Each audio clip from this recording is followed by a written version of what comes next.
Hey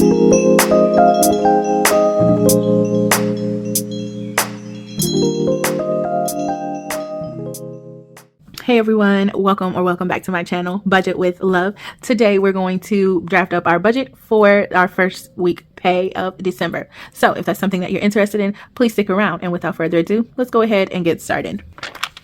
Okay, so I have, as you can see, I have a new budget sheet, but even still, this is, I feel like this budget is like medical, medical journals and things of that nature. Anything dealing with technology, it's outdated soon as it's printed. My apologies, it's a little bit messy because my purple was not allowing me to be great. It bled all over the place, but then in my thought process and going through this and then looking at my paycheck breakdown, I just realized that I wanted to see how something new was going to happen. So we're going to do our budget based on these numbers and based on how I have it set up right now. However, when week 3 comes along and I get paid again, we're going to do something a little different because I figured out and realized that I did not have a whole lot of money after I paid our bills on the 1st, and I did not too much like that. So to help alleviate that, I'm just going to try something else. So let's go ahead and get started. You already know how I do. We can write paycheck 1, and this is week 1. And we're going to work with our usual $1,050. And we're looking at week 1 expenses. Well, this is how much is coming out of our check. So we're going to write all of these. This is not coming out of our check. This is coming out of our checking account. Let me clarify that. So projected bills. So our projected bills for week 1 are going to be our cell phone, our debt payment, water. How much is your water bill? I think this is pretty reasonable. It's actually a little bit less. I, have a little bit extra here just in case, whatever. Sanitation is a set amount. This is how that company does it. I truly appreciate that. We're going to have gas for the next 2 weeks at $100. Groceries is $100. Our tithing and our family, money that we set aside to give to family. This projection is going to be 106 and fam at 50. So these are our projected bills for week 1 coming out. Now the next thing that we do is we look to our paycheck breakdown. So now we're done with this. Now we move to our paycheck 1. Well, y'all don't need to. Y'all can see that, but it's fine. It's whatever. Now this is where our expenses, where we're going to calculate our true expenses, because we know that we pay our bills on time. And so just because this is our paycheck 1 doesn't mean that everything that's coming out, is coming out the first week. Meaning, so we have our gas, our housing gas bill, and our electric bill coming out, and these are week 2 bills, and then our internet bill is a week 3 bill. But we don't get paid again until the 3rd week of the month before this bill is due. So we have to take it out of our first paycheck. So that way it's paid on time and we don't incur late fees. So with that being said, our expenses for this paycheck would include half of our cell phone, which is $80, half of our debt payment, which is $80. So we collect half every week from both myself and my husband. Everybody pays $80. And so that way, by the time these bills are due, we've already collected that money and it's present and accounted for in the account, waiting for that draft to come. We already said water's coming out. That's the full $70. Sanitation's coming out. That's the full $45. We're also going to take out our gas, our gas for the house, which is $100. Our electric, which is $200. And then internet, which is $55. And so my math here says that that's $630. Give me a minute. I will add that up just to verify. Right on the money, $630. Hey, you never know. Might have been off one day. This calculator ain't always reliable sometimes, child. I'll be typing away and thinking that I'm doing something and nothing. I'm all the way wrong, loud and wrong. So next up, we're going to, write out our variable expenses. Our variables this week are our groceries, gas for our car, dining, tithes, and family. And so, yeah. And if you had saw my budget for last pay, you'll see that the reason why I say these are variables because these can titrate up or titrate down depending on what's going on with your family for that week or that pay or whatever the case may be. So y'all saw, things increased a little bit because we had events, holidays, et cetera, et cetera, et cetera. Oh, and speaking of holidays, that's also something that I should consider, but I did not. But I will for the second week. Now that this is why it's good to talk it out, because you end up thinking about things that you didn't consider, and so now I know to put that on my radar. Groceries is 100, fuel is 100, dining is 40, tithe is actually 106. I don't know why I wrote 104, and then family is going to be 0. So we're not doing anything with family this week. No reason. We're just not doing it. No reason. We're just not doing it. So then what we do is we just calculate, okay, and I'm gonna get my pencil for this. Tried and true has been ingrained. You already know I had to grab my pencil. Tried and true has been ingrained in me. We do our math in pencil. So what I do next is I know that this is going to be $791. I know that this base here is $630. And the difference between these is minus 630, 161. So although $791 is coming out of the account, truly we only have to pay out any additional is $161 because we already have that other half coming out already. That other half is already in our savings, in our envelopes, our cash envelopes. So we're just meeting, it halfway and coming out with the other half. So $161 is actually the true difference between what is expected to come out and what we had intended on, and what we already had prepared to pay and what we intended on paying. I hope that makes sense. And I'll put difference here. Difference. And then I can also, just for note's sake, knowing that these are week 2 and week 3 expenses, but they're coming out because of the way that they fall. So now taking into consideration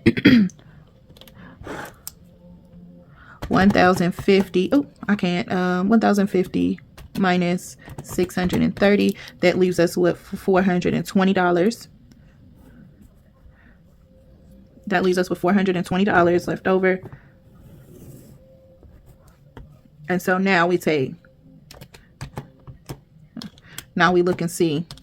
Sorry, I'm not even paying attention. That's $346. This is $346. So now we're going to subtract 420 from 346. That's not 400. 420 minus 346 equals 74. So this says here that after everything is all said and done, we have taken out the money that we need to pay all of our bills. We have money for our variables. We have $74 left over to save. So now we can decide, okay, I have $74. What do I want to do with it? I know that I'm going to save at least $50 and then leave the remaining 24 in the bank as to go towards my buffer. And so that's how that can go. And then this $50 is going to go towards my December challenge. And that's how, and this is how I got my budget. This is how we have our budget broken down for the first paycheck. So to make sure that our math is correct, what we do now is we add up 54 plus 346 plus 630 equals 1,026, and then we will subtract 1026 from 1050, and that equals 24, and that's exactly correct. So there you have it. We're coming out of pocket in a sense, $161, because that is the difference between what we have allocated to come out of our paycheck and what is coming out of our bank account. And so we already have that money present and accounted for because we already have the portion of our cell phone and our debt ready to go. So then what happens next is we know that we're going to, let me get a separate sheet of paper. So then we know that what we need to do is create our budget breakdown. And by the magic of, editing, we have that here. So what we have here is our budget breakdown. I have it already prepared and ready to go. The amount of cash that we're going to be bringing home is $726. And how I got that amount is because I looked to see what would be staying in the bank, essentially. So I know that groceries is going to stay in the bank and fuel is going to stay in the bank because these things are paid. I pay with these with my card. Everything else I will keep. And I know that I had said this in my last video that I felt that maybe I should start using prop bills for our bill money, because I just take it out and then turn around and put it right back in the bank, and it just seems counterproductive in my opinion. So anywho, we're going to be bringing home $726. We're going to only take out, so the groceries and gas for the car are expenses that so the gas and the groceries for the car are expenses that I pay with my card, so that stays in the bank. And then for the tithing portion, I'm only just going to bring the $6 home and leave the $100 and just send that to my church. So with that being said, 726 is what I will stuff. And then I just wrote down here 726 here is the total amount. The amount that's going to be allocated towards bills is $550. Everything else is a variable expense, and that is it. I remember in my last video that I did for my budget, I explained that how I allocate what I'm going to allocate for my envelopes. It's just based on how I want the money to look in my hand, how I need to have everything together. Last time when my dining expense was more for eating out, I had $150, and I knew that I wanted to include a tip and everything, so I made sure that I had smaller amounts here. So that is what I have. That's that. I hope this was clarifying to you. We have our projected bills here, expenses. Remember that we have taken these numbers from our paycheck breakdown, and we've gotten the information from our paycheck breakdown from our monthly budget that we have calculated. So that is the first part of this video. Now, what I have for the second portion, I have discovered, like I said, that I do not like, let me grab. Okay, so now for the second portion, what I have discovered is that my first paycheck, I only have, less than $100 left over, even though I have everything else taken care of, and I don't do much like that. So a thought came to mind, because on my second paycheck, I have a lot more wiggle room. I wanted to see what it would look like if I took the amounts that were due. Here that is. If I took the amounts that are due every month and I split those numbers in half. So every week I'm taking out half, like I've been doing for the debt and cell phone. Instead of only just doing half for debt and cell phone, I'm also doing half for water, for all of the monthly bills, to see what that would look like for my check. And so hopefully y'all can see this. I got so many papers now shuffling around. My apologies. So now what that looks like, if I was to base this on my base pay of $1,050 that comes, then it would look like this. I would continue to take out the money for the cell phone and the debt, but then I would do half for the water, half for the sanitation, half for the gas, and half for the electric, and half for the internet. And so that would equal $396 that is coming out. Yes, $396 that would come out of my check for the monthly expenses, plus my variable expenses of $394. So that means that a total this is for paycheck one. I need to clarify that. Pay number one. As I said, pay number one, I still wrote pay number two. I don't even know, y'all.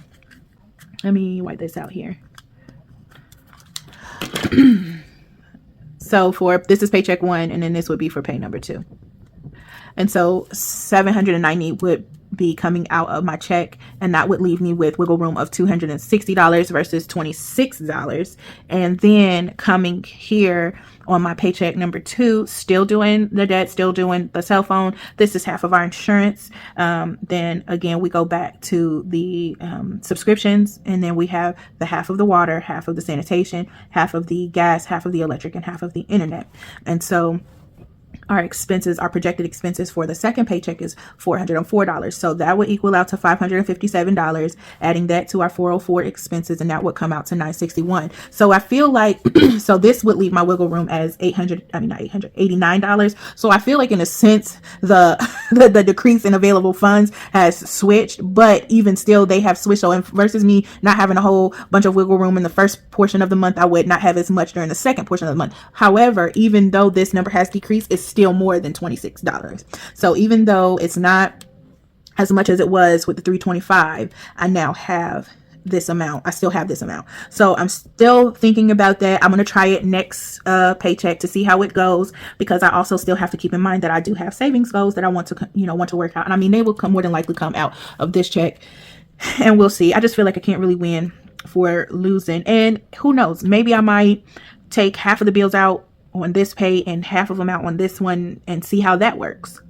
That's a thought. That's a thought that I've just had. So I don't know. Y'all leave me a message. Y'all leave a comment below and let me know what it is that y'all think would be a good alternative or a good option. So that way I have a little bit more wiggle room in between checks. So that way I'm not walking around with a buffer of $26 for the first half and then, $300 and some odd dollars for the second half. I would like to find a balance. So, or happy medium, I should say. So yeah, so that's my thought. Maybe I might redo these and I'll figure it out. Maybe I will play with the numbers. I will play with the numbers and see what I come up with, to see what can be paid on this one and what can be paid on this second one, and go from there. But that was just a thought that I wanted to share with you all. Let me know what you think. Remember to do all things with love. And if you ever want to take a moment to affirm yourself, you can always start with, I am healthy. I am loved. I am whole. I am abundant. I am prosperous. I am creative, and I am a blessing. Until next time. Bye.